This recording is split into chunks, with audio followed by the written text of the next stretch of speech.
everyone, myself Mohit Bansal and I'm your biology instructor.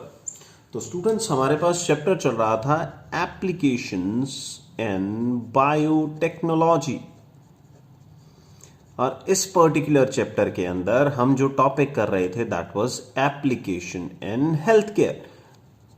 इससे पहले हम एप्लीकेशन इन एग्रीकल्चर कंप्लीट कर चुके हैं। तो what we have done so far, हम अभी तक क्या कर चुके हैं।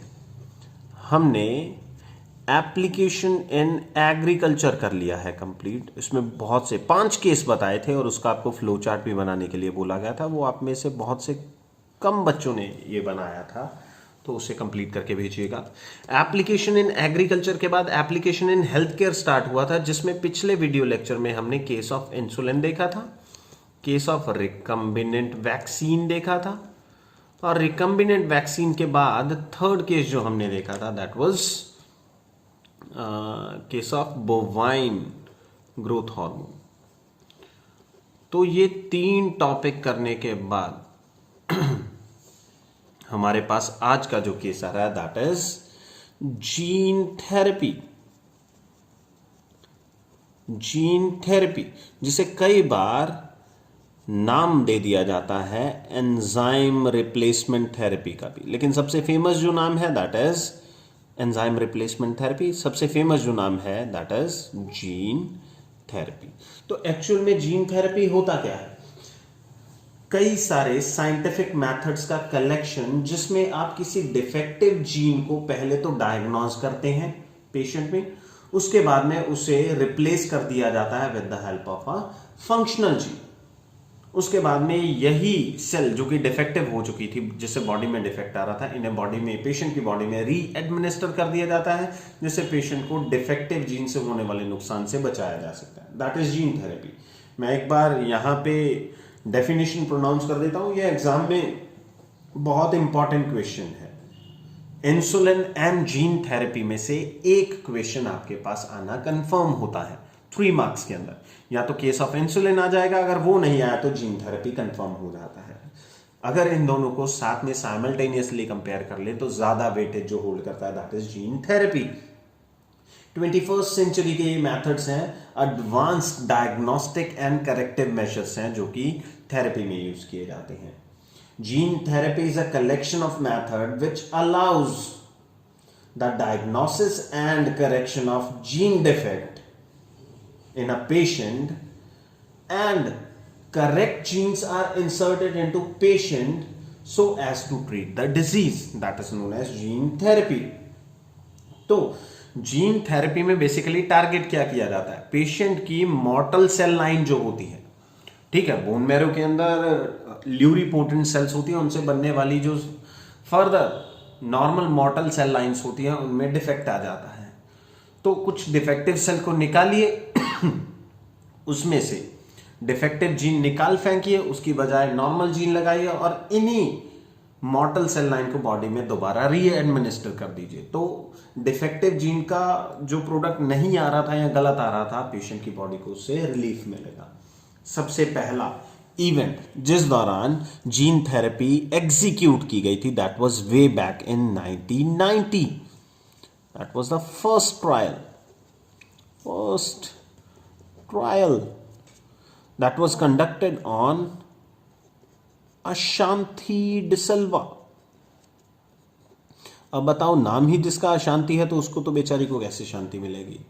अशांति डे सिल्वा, इसे बीमारी थी स्किड की। What is skid?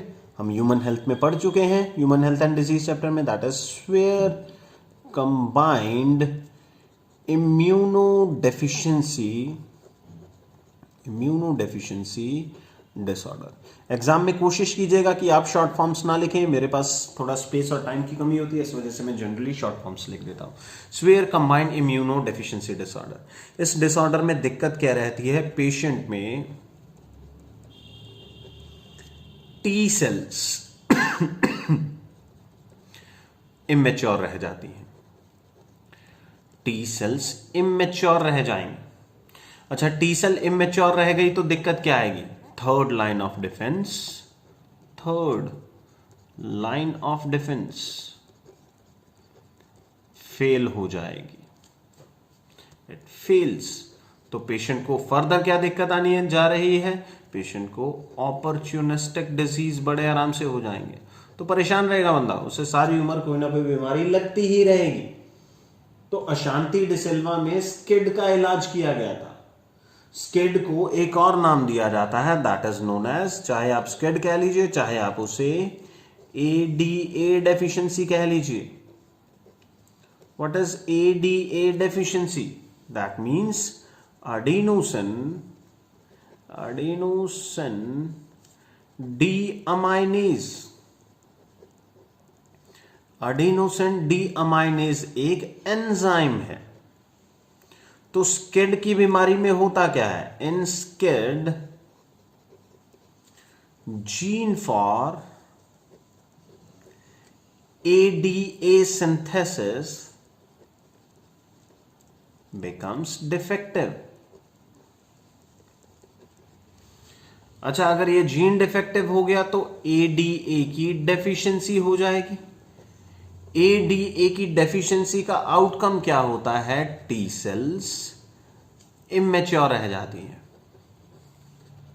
इसका काम क्या रहता है, एडीए का, एडिनोसिन डीअमाइनेज, आपकी बॉडी के अंदर एडिनोसिन के मेटाबॉलिज्म में हेल्प करता है। तो अगर एडीए की डेफिशिएंसी होगी, एडिनोसिन और उसके मेटाबॉलिक बाय प्रोडक्ट जो कि रॉन्ग प्रोडक्ट बन रहे हैं, प्रॉपर मेटाबॉलिज्म नहीं चल रहा है, वो बॉडी में अक्यूमुलेट होकर टॉक्सिसिटी करेंगे और जो टॉक्सिन्स क्रिएट हो रहे हैं वो टी सेल की मैच्योरेशन में हिंड्रेंस वगैरह पोज करते हैं।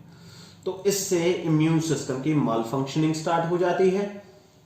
तो क्या इसका सिर्फ एक ही इलाज है, क्या सिर्फ एंजाइम रिप्लेसमेंट थेरेपी या जीन थेरेपी एक सोल्यूशन बचता है? नहीं, हमारे पास पीईजी एडीए नाम का भी एक करेक्टिव मेजर होता है, लेकिन वो इतना ज्यादा कॉस्टली होता है कि जीन थेरेपी उसके मुकाबले कई गुना तक सस्ता और इफेक्टिव मेजर के रूप में सामने आता है।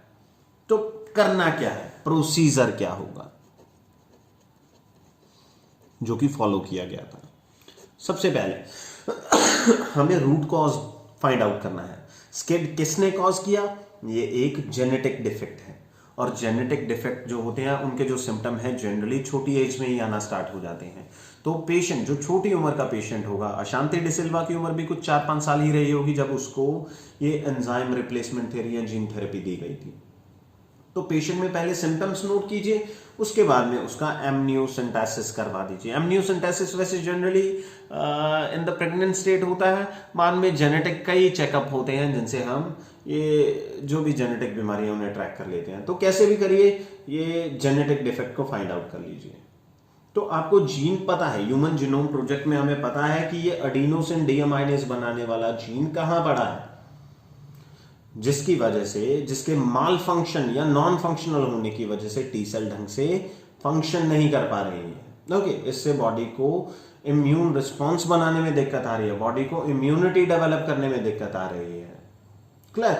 तो एक नॉर्मल ह्यूमन का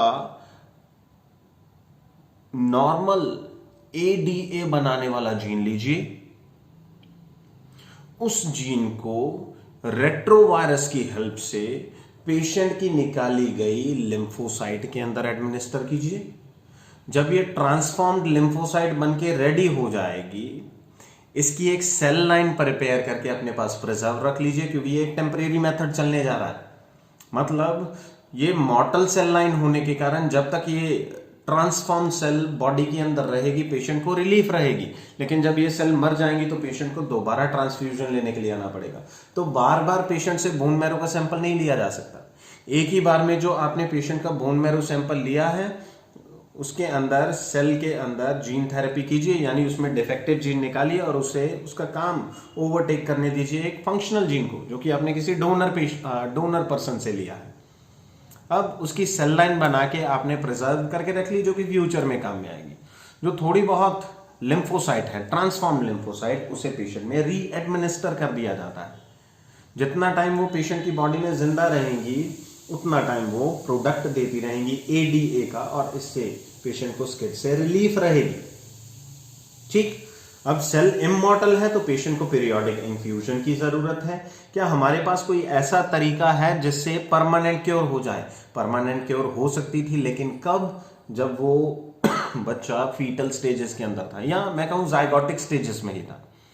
अगर मान के चलिए किसी पेशेंट को पता है, किसी कपल को पता है उसमें मेल काउंटर पार्ट है, फीमेल काउंटर पार्ट है, इन दोनों में से किसी एक को एडीए की डेफिशिएंसी है, तो वो क्या करेगा? पहली बात तो वो रिप्रोडक्टिव एज तक पहुंचेगा नहीं। अगर पहुंच भी गया तो मान लेते हैं कि मेल काउंटर पार्ट को एडीए डेफिशिएंसी है, यानी कि उसे स्किड है, तो उसके जो स्पर्म्स होंगे, उनके स्पर्म्स के अंदर, उस पेशेंट के स्पर्म के अंदर ये जीन थेरेपी कर दी जाती है। तो वो जो करेक्टेड स्पर्म होते हैं आईवीएफ के थ्रू से फर्टिलाइजेशन में लाया जाता है। उसके बाद में सरोगेसी ले लीजिए, चाहे जो नॉर्मल फीमेल है जो कि about to be a mother है, उसके अंदर ट्रांसफर कर दीजिए, तो जो बच्चा पैदा होगा उसके अंदर सारे के सारे जीन फंक्शनल आएंगे, यानी मैं कहूं कि एडीए का जीन फंक्शनल स्टेट में आएगा। That is germ line therapy. इसमें पेशेंट को परमानेंट क्योर आ जाती है, यानी कि पैदा होने से पहले ही सारा कुछ ठीक कर दिया। सोमैटिक जीन थेरेपी में क्या है? जो पैदा हो ही गया, अब कोई इलाज नहीं है, अब उसका बस मॉर्टल सेल लाइन निकालते रहिए, उसके अंदर जीन डालते रहिए और उसे बॉडी में री एडमिनिस्टर करते जाइए। ये जीन थेरेपी के दो टाइप थे, सोमैटिक एंड जर्म लाइन। इसमें जर्म लाइन जो है वो परमानेंट क्योर देने की कैपेबिलिटी रखता है। तो ऐसे पेशेंट जिनमें सिंगल जीन में डिफेक्ट है, ऐसे पेशेंट जिनके अंदर म्यूटेशन की वजह से दिक्कत आई है, ऐसे पेशेंट जिनके अंदर क्रोमोसोमल एबेरेशंस वगैरह हैं, मल्टी जीन डिफेक्ट्स हैं, इन सभी के अंदर जीन थेरेपी एक बूंद की तरह काम कर सकती है। हाँ, इसमें जो मैंने मल्टी जीन डिसऑर्डर कहा, उसके बारे में, ये जो जीन थेरेपी है उसका एक लिमिटेड स्कोप है, क्योंकि साइंटिस्ट अभी उस लेवल को अचीव किए ही नहीं है जिसमें कि वो मल्टी जीन डिफेक्ट को ठीक करने की कैपेबिलिटी रखते हैं। सिंगल जीन डिफेक्ट को तो टारगेट किया जा सकता है, लेकिन मल्टी जीन वाले टूल्स एंड टेक्निक्स अभी तक डिस्कवर नहीं हो पाए हैं। So that is the complete case of gene therapy, और ये एग्जाम में बहुत इंपॉर्टेंट होता है। एग्जाम में आपको कैसे क्वेश्चन पूछा जा सकता है? What is gene therapy? दूसरा question, what is ADA deficiency? ये बहुत इंपॉर्टेंट है, सेकंड जो मैंने बोला, what is ADA deficiency, how can it be cured? Third, how gene therapy can be executed as a permanent method to cure the genetic defects। तो उस case में आपको जर्म लाइन जीन थेरेपी को define करना पड़ेगा। जो vector use होगा, याद रखिएगा, वो रेट्रोवायरस है, क्योंकि ये एमसीक्यू का क्वेश्चन था। रेट्रोवायरस के थ्रू सीडीएनए क्रिएट हो जाते हैं, उनमें लाइगेशन की कैपेबिलिटी बहुत अच्छी होती है, प्लस रेट्रोवायरस में इन्फेक्शन की कैपेबिलिटी बहुत अच्छी आ जाती है। एन नंबर ऑफ सेल्स पड़ी हैं, सभी को इन्फेक्ट कर देगा रेट्रोवायरस। तो ये था अबाउट जीन थेरेपी, जो कि एक बहुत इंपॉर्टेंट क्वेश्चन हो जाता है हमारे पास। इसके बाद में हमारे पास प्रोडक्शन ऑफ इंटरफेरॉन्स आता है। नेक्स्ट केस, ये मैंने फोर्थ केस डिस्कस किया था। Insulin was the first, recombinant vaccine was the second, bovine growth hormone was the third, gene therapy is the fourth. Fifth मेरे पास है प्रोडक्शन ऑफ इंटरफेरॉन्स। मैं यहां पे मेंशन करता हूं, fifth one is production of interferons. अब आप जानते हैं इंटरफेरॉन होता क्या है? इंटरफेरॉन्स आर द केमिकल्स और factors which belong to the cytokine family. आपको करवाया गया था ये ह्यूमन हेल्थ के चैप्टर में। तो इंटरफेरॉन साइटोकाइन फैमिली के वो मेंबर्स हैं जो कि एक वायरस इन्फेक्टेड सेल से प्रोड्यूस होते हैं और नॉन इन्फेक्टेड सेल की जाके शील्डिंग कर देते हैं, जिससे उसमें वायरस इन्वेजन नहीं हो पाएगा। इन्हें जनरली दिया जाता है एड्स और कैंसर के पेशेंट्स को। तो WBC और ह्यूमन सोमैटिक सेल में से इंटरफेरॉन बनाने वाले जीन्स आइसोलेट कर लिए जाते हैं और उन्हें लैब के अंदर यूज किया जाता है in vitro, in bioreactor to manufacture interferon. बाद में इनके इंजेक्शंस लगा दिए जाते हैं अल्फा इंटरफेरॉन्स वगैरह का, वो मैंने आपको सारा पढ़ा रखा है। देन हमारे पास नेक्स्ट केस आता है, केस ऑफ मोनोक्लोनल एंटीबॉडी।